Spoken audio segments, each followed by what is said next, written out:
Hello, Aries, Sun, Moon, Rising, and Venus Signs. Kamusta kayo? Sana po nasa mabuti kayong kalagayan. Welcome back po sa Star Tarot. Kung bago kayo rito, welcome din kayo. Thank you sa inyong support. I truly appreciate it. God bless you all. Aries, pauna mensahe po ninyo ay Queen of Autumn. Napakagandang energy nito. Sabi dito, you will be given advice that's both practical and creative, and it should be followed precisely. Focus only upon the positive in every situation or person. Ayan, napakagandang reminder ito para sa inyo. So, maaring meron kayong makakausap sa ngayon, maybe that's your mentor or advisor ninyo, counselor, maaaring gano'n, ano? At bibigyan kayo dito ng practical at saka creative na advice, no? So, maaaring related yan sa inyong career or trabaho or siguro personal affairs ninyo. Maaaring gano'n ang ganap dyan for some of you. Focus only, no, upon the positive in every situation or person, kasi 'di ba, kahit nga sa darkest circumstances, no, na mga pinagdadaanan natin, lagi at laging merong positive aspect sa sitwasyon na 'yan. Kaya kahit anumang bagay, no, or whatever it is that we are dealing with, no, lagi na lang tayo mag-focus sa kung anong maganda, mabuti, or positibo, no? Kasi doon tayo huhugot ng mas magandang inspirasyon, doon tayo makakakuha ng idea on how to solve problems kung mayroong mga problema pinagdadaanan, no? Rather than focus on what is negative. Kasi hindi naman yan makakatulong sa atin, bagkus magke-create pa yan or magmamagnetize pa yan ng mas marami pang bagay na negatibo din. So, which is not going to help us in any way, hindi ba? So, tignan natin kung ano pa ang ganap dito for Aries. We have the world, napakaganda naman ng world energy. So, there could be travel opportunity dito para sa inyo, or siguro meron travel plans ang iba sa inyo talaga, no? So this is also a time of accomplishments and achievements. May mga endeavor kayo dito na matatapos nyo na, makukumpleto nyo na. Meron kayong mga proyekto din dito na makukumpleto nyo na din. Kumbaga, you're going to finish it, no? Hindi lang simpleng matatapos mo lang, but parang you're going to finish it with flying colors. Talagang napakabonggang-bongga ng pagtatapos ng mga bagay na to, no? Kaabalahan ninyo, no? And with this ending energy na to, this is yung mga successes na makakamit ninyo ngayon, that is going to open new doors para sa inyo. There will be new opportunities and possibilities, no, that might open up for you at this time as well. Kaya good luck po. So we have two of autumn. Ayan. So multitasking kayo, no? Tignan ninyo si Kat, napaka-cute kasi parang nagmi-mini-mini mo siya, hindi ba? Or parang nalilito siya dito kung ano yung uunahin niyang lalaruin, 'di ba?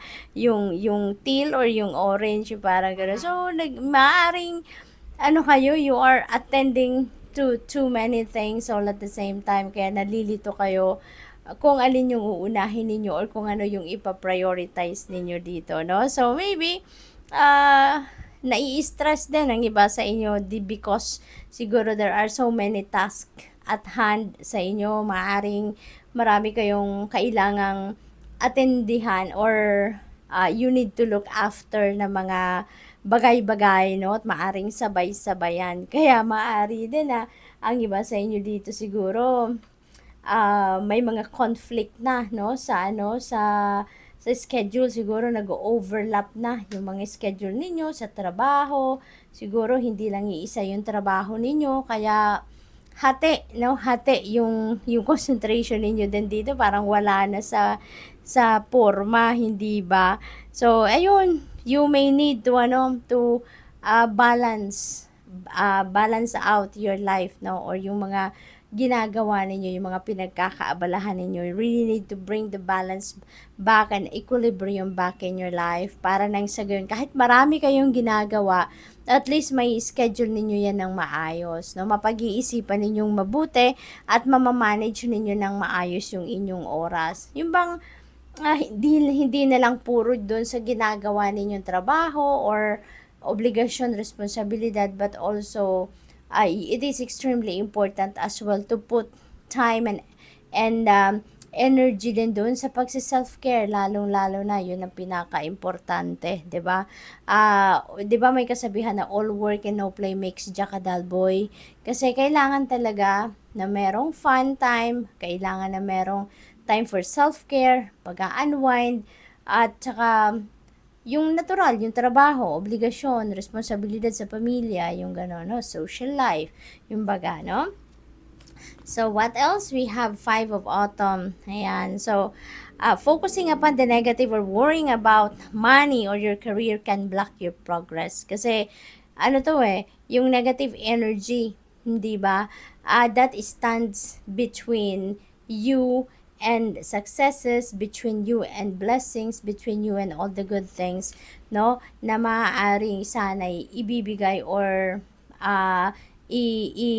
ipapadala sa iyo ng universe. Kaya, instead of focusing on the negativity, let's transmute that into positivity. Kasi, alalahanin natin lagi po na very important kung ano yung nasa isip natin na dapat lagi lang positibo tayo. Kasi, very powerful ang isip natin, no? As well as yung damdamin natin, yung nararamdaman natin. Kaya, mas maigi na positibo ang nilalagay natin sa isip natin, sa damdamin natin. Because that is also the kind of energy na minamatch ng universe. Yan din ang mamamagnetize natin sa buhay natin. Kaya, instead of focusing on negativity, isantabi natin yan at focus tayo sa kung anong positibo para mas marami pang positibong pangyayari, experiences ang dumating sa buhay natin. Okay? So, tignan natin kung ano pa ang ganap.